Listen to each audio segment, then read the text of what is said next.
Hello, in this video I'm gonna show you how to update Windows on HP Compaq 250.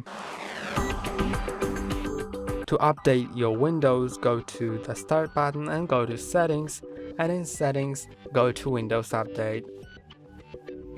Then, you'll have a button to check for updates, or if they are already checked, you'll have a button to download and install all.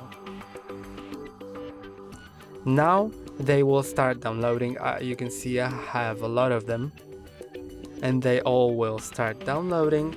After they download, they will start installing, and some of them will require a restart.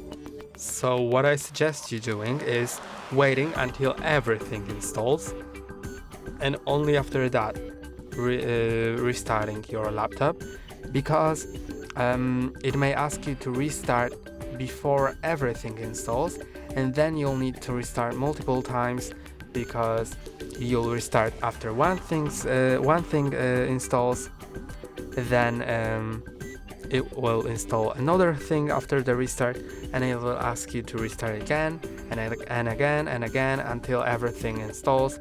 So let's just wait until everything is installed, and then we'll be able to easily restart. The restart may take a longer while because it has to apply the updates, and then you'll be able to just continue using your laptop with the newest software. So now I'm gonna just wait until everything installs, and then I'm gonna restart if there are any pending restarts, because not all updates require a restart.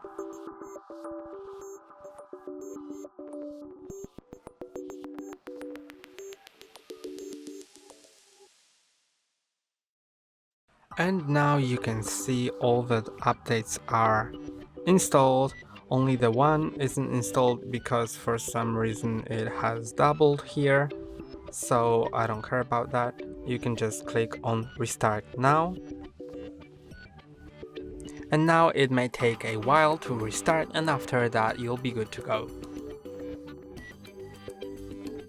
And now I can unlock it.